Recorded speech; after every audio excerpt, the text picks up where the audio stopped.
Hello everyone, welcome back to our channel for Christ alone. Picture this: rugged hills, dry soil, tribal villages spread out across central India. Disease, hunger, superstition, almost no medical help, only little hope.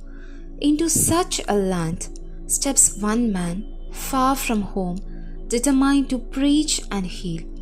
This is the story of Charles Stewart Thompson, English medical missionary among the Wills. Charles Stewart Thompson was born on 17th August 1851 in Essington, County Durham, England, the fourth of six children. His father, George Thompson, was a farmer. His mother, Elizabeth, a homemaker. The family was devout Anglicans, evangelical in character and active in their local church. Thompson's schooling and upbringing instilled in him compassion, faith, and a sense of service. He trained at Islington College, including some medical training. In 1880, aged 29, he was ordained a deacon in June and later that year priest at October by the Church Missionary Society. It was also in 1880 that he accepted the call to go to India to serve among a people called the Wills in Rajputana. Soon after ordination, Thompson left England. He first stayed in Udaipur under Dr. James Shepherd of Rajputana Presbyterian Mission to learn Hindi and local ways.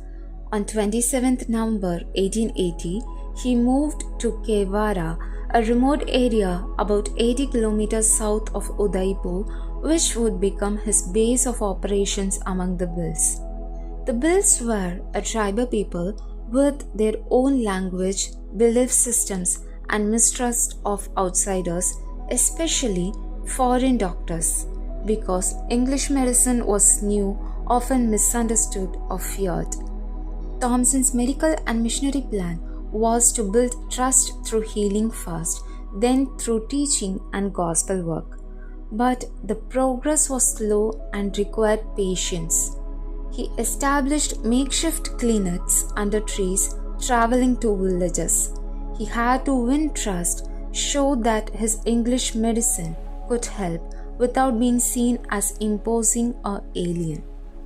As years passed, Thompson increased both medical and educational efforts. He founded dispensaries, mission schools, and outstations like small school or clinic combinations in remote villages. By mid-1880s, more bills were coming to him for treatment.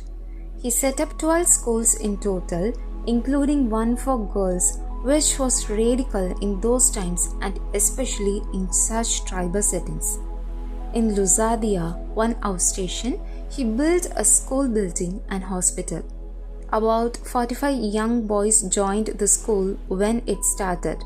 The local administration was impressed by how quickly the students learned, their fluency in pronunciation, etc.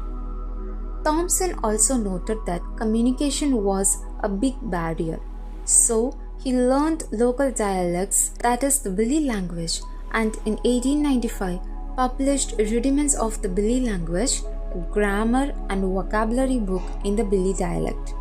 He also published prayer books so that Christian teachings could be understood in their own mother tongue. Although his medical and educational work was progressing, evangelism was much harder.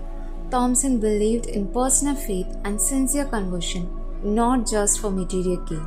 He set strict criteria, that is, converts had to renounce tribal practices that conflicted with Christian teachings, accept European medicine, promise monogamy, show moral consistency, and demonstrate that conversion was not being done simply to gain food or aid.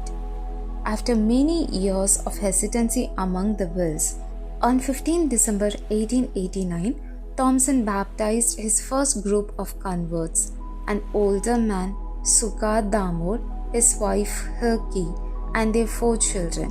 In 1890, Another significant salvation was Premji Huji Patel, a student in one of Thompson's mission schools. His family strongly opposed his decision. In fact, they allegedly tried to poison him. Yet he remained firm and became a lay preacher for the Wills mission. In 1895, there were about 24 Wills who had been baptized by Thompson, and the Christian mission had spread into various districts like Sabarkanda, Lusadia, Biladia, Goradar, Sarasu, Kotra, Baulia among them. Thompson's work faced many challenges: tribal beliefs, local customs, fear of conversion meant being cut off from tribe, family, and also suspicion of foreign medicine was real. He tried to be respectful, using local interpreters who could explain both language and cultural nuances. Under trees or in simple huts, he set up clinics rather than imposing grand buildings in the beginning. He didn't just send aid, he trained will converts and local helpers. Some became schoolmasters, some medical assistants. Also, in 1881, there was unrest. A census operation amongst the Wills was seen as a threat, which led to revolt in villages. This made missionary work even harder, distrust of anything tied to British or European governance. In 1896, after about 15 and a half years of continuous work, Thompson took leave to England. During that time, he campaigned for more mission staff, doctors and nurses because he saw the increasing medical needs among the Wills. But in 1899 to 1900, the region was struck by the Chapania famine, widespread drought, crop failure, and many villagers were starving. When he heard of this famine, he returned immediately to India, leaving England behind to take up relief work despite his own health risks. Thompson set up relief centers and children's kitchens.